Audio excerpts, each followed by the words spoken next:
क्यों बोते हैं? उसको बोने का कारण क्या है?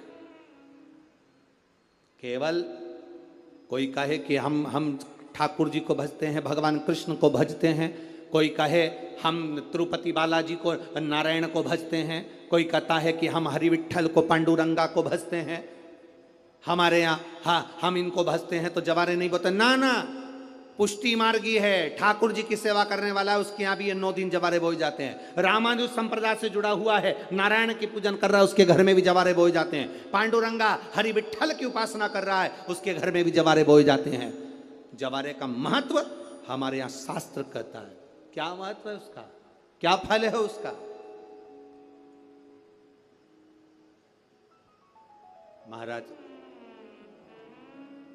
जब देवी माता ने दुर्गा भवानी को पंचायत में बुलाया गया, शिव पंचायत में मां दुर्गा बैठी हुई है, और शिव पंचायत में जब दुर्गा भवानी बैठी, उपद्रवियों ने उपद्रव मचाया, अहंकारियों ने अहंकार मचाया, असुरों ने, राक्षसों ने हाहाकार मचाना प्रारंभ करा। तब उस समय पर देवाधिदेव महादेव माता पार्वती को देखकर, दुर्गा भवानी को देखकर मुस्कुरा रहे थे। केवल शिव मुस्कुरा रहे हैं, पार्वती को देखकर, दुर्गा भवानी को देखकर, मां जगत जननी को देखकर केवल मुस्कुरा रहे हैं।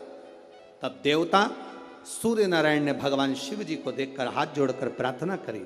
भास्कर देव बोले, सूर्य नारायण बोले, बाबा मेरे मन के संशय को मिटा दीजिए। शिव जी ने पूछा क्या काम है? बोलो क्या चाहते हो? शंकर भगवान से सूर्य देव, भास्कर देव कहते हैं, प्रभु आपके मुस्कुराने का कारण क्या? भारत की भूमि पर जितनी जगह पर भी आप लोग कथा सुन रहे हो, आस्था चैनल पर, फेसबुक, यूट्यूब पर जितने लोग कथा सुन रहे हो, बड़े ध्यान से सुनना कि जवारे क्यों बोए जाते हैं। नवरात्रि में जवारे की महत्वता क्यों होती है, क्यों बोया जाता है, मिट्टी में गेहूं डालकर क्यों उत्पन्न किया जाता है, उसकी महत्वता क्या है?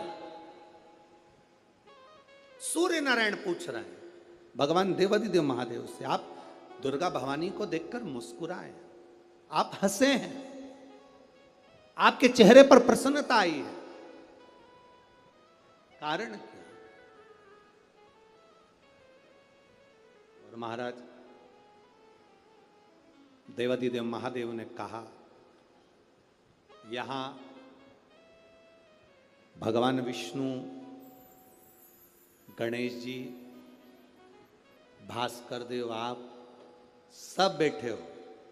असुरों ने आक्रमण कर दिया, असुरों ने आक्रमण करा है, और वह असुर आक्रमण कर दिए हैं तो वो असुर प्रवेश कर रहे हैं, उपद्रव मचाकर, हाहाकार कर कर नष्ट करने वाले हैं इस पूरी पृथ्वी को। तो फिर उसको बचाएगा कौन, कैसे बचेगा? शिवजी ने कहा चिंता मत करो। दुर्गा ने अपने केश का स्मरण किया, एक केश को माता पार्वती जी ने अपने हाथों से छुआ, छूते ही एक कुंड में सुंदर जवारे उत्पन्न हुए हैं। जब तक वो जवारे बड़े नहीं हो जाते, जब तक वो जवारे थोड़े प्रबल नहीं हो जाते, तब तक एक भी असुर प्रवेश नहीं कर सकता, हाहाकार नहीं मचा सकता और अंदर आ नहीं सकता।